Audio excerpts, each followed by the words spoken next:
Senhores, como a gente podia começar esse papo? A gente vai falar sobre o começo da vida mesmo? O começo? Sabemos aquele lance do Já caldo começa aí, né, primordial? O quê? Como que chama aquele negócio? Tinha uma sopa lá e de repente... Tem várias hipóteses aí que tá, né? Então, né? Aliás, a minha apresentação eu até falo isso. É mesmo?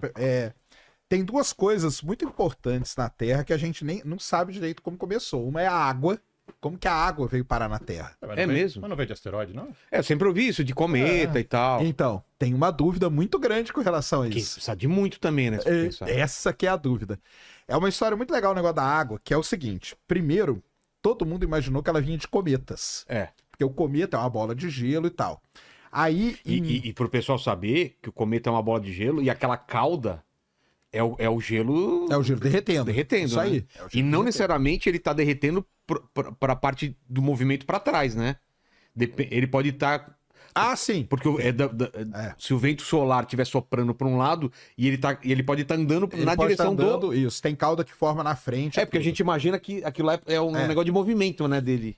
É porque, por incrível que pareça, nas fotos aparece uma outra cauda. É uma azul, né? Dá uma... Cara, é bonito pra caramba. Coloca aí uma foto de um cometa boa que apareça as duas caudas, a branquinha Coloca aí e a... cometa Leonard. Do Tá. ano passado foi bonito.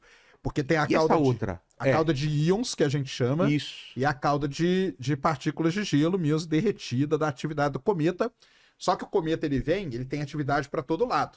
Então Tá. pode ter coisa para frente, que é a cauda de gelo também. Em 86, quando o Halley passou perto da Terra, foi um momento muito especial e o pessoal mandou uma sonda. Aliás, a Agência Espacial Europeia, a sonda chamada Giotto. Sabe por que ela chama Não. Giotto? Porque dizem que aquele quadro... Isso aí, ó. Mas tem umas melhores, com a cauda bem mais aberta, em triângulo. E assim. tem um que coloca assim, cometa Leonard Double Tail. Ah, tá. Porque aí você vai ver as duas caudas assim. A Giotto. Por que chama Giotto? Porque dizem... Sabe o quadro dos Três Reis Magos? Sei. Quando eles foram visitar o nascimento do Cristo, de Da Jesus. estrela, Ali tem um cometa, ali em cima do quadro. Sim. Dizem que aquele é o cometa Halley. E quem pintou aquele quadro foi o Giotto, que é um artista Que- italiano. Fizeram o cálculo, mais ou menos bate 76 anos. Mais ou menos bate que seria o Halley que tava ali. Cara. E aí deram o nome pra sonda de Olha que Giotto. doideira, É? cara. A coisa legal, né? O cara pintou um cometa que volta e a gente vê, tem possibilidade de ver hoje em dia, né? Isso aí é Isso é muito sensacional. louco. Mas aí acontece, quando essa sonda passou perto do Halley, ela descobriu que tinha água, e aí tem um ponto muito importante, que a água era parecida com a água da Terra. Bom, Isso em 1986. E aí ficou isso. Ah, então tá resolvido. É. A água na Terra veio de cometa. Só que tem um problema. Os dados da sonda Giotto estavam errados. putz. Porque o equipamento dela, nós estamos falando da década de 80, o equipamento dela parou de funcionar, deu medidas erradas e eles tiveram que meio que descartar aqueles dados. E aí ficou aquela história, será que veio de cometa? Do que veio? Em 2014, uma outra sonda chamada Rosetta, da Pedra da Rosetta, em homenagem à Pedra da Rosetta, visitou um cometa, que aí tem um nome muito mais complicado. Pedra da Roseta que foi usada para traduzir, né? Os Isso! hieróglifos, né? E tem esse nome por quê? Porque a gente acha que Por que eu tô falando de cometa tanto, né? Porque os cometas podem ser, daqui a pouco nós vamos chegar a isso, a origem da vida na Terra. Tá. Entendeu? Aí essa sonda visitou um cometa que tem um nome muito mais complicado, chama-se Churyumov-Gerasimenko, que é o nome das pessoas que descobriram ele. E quando ela estudou o cometa, ela ficou orbitando o cometa durante muitos anos e tal, ela descobriu que o cometa tem água sim, só que não é a mesma água da Terra. É uma água formada pelo hidrogênio pesado, que a gente chama, que é o deutério. E aí veio toda a confusão. Então não pode ser a água que está aqui, não é a mesma água do cometa. Aí foram estudar alguns asteroides, alguns tipos de asteroides, e descobrimos que a água dos asteroides, ela tem uma composição parecida com a água da Terra, o H2O mesmo. Só que aí tem um problema. Não tem tanto asteroide para ter tanta água como tem na Terra. Água pra valer aqui. Aí tem uma outra hipótese, que a Terra ela pode ter nascido molhada, que a gente diz. Sim. Por quê? Porque nós descobrimos, olha isso que interessante, nós descobrimos partículas de poeira pré-solar, pré a formação do Sol. Tem como descobrir isso, é impressionante, cara. Que doideira. Isso é impressionante. E essas partículas têm água. tem água nela. E aí, o pessoal hoje... Qual que é a ideia que se tem hoje? Que um pouco da água veio de asteroide, um pouco, sim, pode ter vindo de cometa, e um pouco pode ter sido a Terra que nasceu molhada. Perfeito. Então, hoje a gente tem a ideia da origem da água na Terra. Mas não tem ainda, porque hoje a gente estuda exoplaneta e descobre outras coisas. Essa aí, mas é a de gelo mesmo, porque ela tá arrebentando, ó. Quando tem uma explosão solar, ela arrebenta em vários pedaços, tá? Não sei se eu te falei, Sergião. Eu tive uma das experiências mais fantásticas da minha vida. Foi um cometa depois do Halley no Chile que eu peguei por acaso, que tava passando lá. Coisa mais linda do 2001, talvez. 2001 foi o Lovejoy. Já te falei. Lovejoy, Lovejoy. Que ano? O Lovejoy teve um em 2001 que foi muito bonito. Então foi esse, 2001. Teve depois um em 2011 também. O Lovejoy, esse de 2001. Vê se você acha do Lovejoy, cara. Uma cauda abril linda. A cauda dele parecia um leque no céu. E ele não era esperado ser bonito. Cometa tem isso, cara. Cometa, eles são muito imprevisíveis. Então, muita gente fala assim, o Halley foi uma frustração, eu não vi o Halley. Pagou a viagem de avião. Sério? Eu não vi. Eu também, o Halley não vi. Comprei negócio. Todo mundo comprou tudo. Mas os astrônomos já sabiam que o Halley não ia ser bonito em 86. O problema é que não tinha tanta divulgação, né? Hoje, você tem que acompanhar o que os astrônomos falam. Então, de vez em quando sai assim uma notícia. Vem aí, olha, esse aí, ó. Olha que lindo. Lovejoy 2000, esse aí que você viu. Que absurdo. Só que isso aí é foto da ISS, cara. Olha, essa foto da Estação Espacial. Mano. E você devia estar o quê? No Chile, né? Chile, lugar mais limpo. Chile foi o lugar mais lindo que esse cometa apareceu em 2001.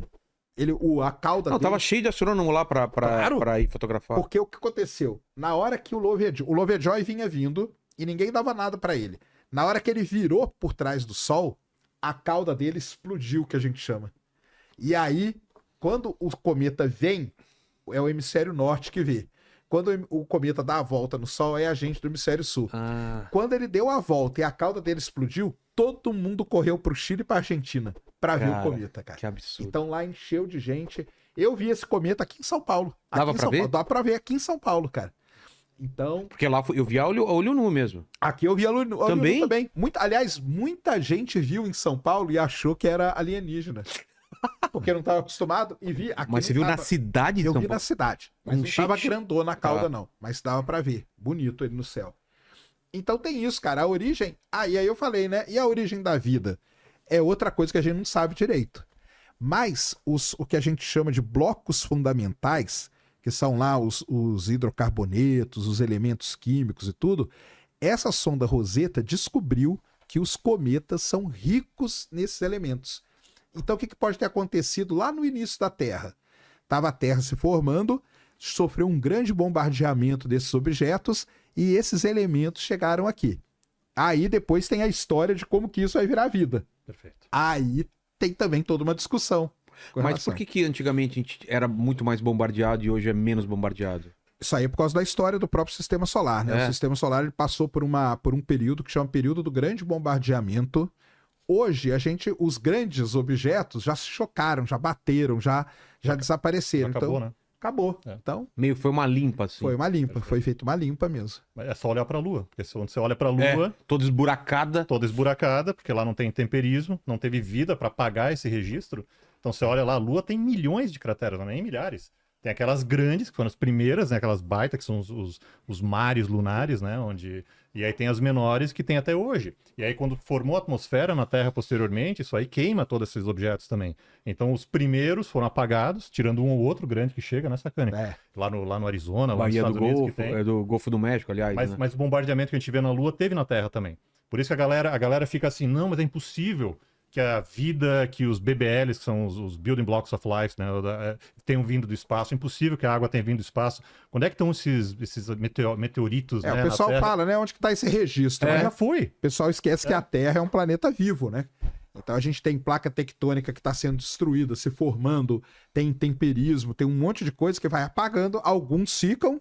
A cratera, né, a Meteor Crater lá no Arizona é famosa. Só que aquela cratera do Arizona é 50 mil anos só. É muito recente. A gente fez um programa sobre dinossauros, aliás, perdeu essa 7 Perdi horas. não, porque eu vi, ué. Você viu, né? Eu consegui. Eu comecei o Ciência Sem Fim, vocês já tinham começado. Sim. Eu terminei, vocês ainda estavam. Eu fui pra casa ouvindo.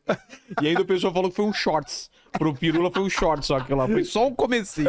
Só a e introdução. lá a gente fala muito, né, dessa quinta grande extinção, né? Isso, de 66 milhões de anos atrás. E dizem que a gente pode estar vivendo a sexta agora, não é? E tem alguns teólogos que falam.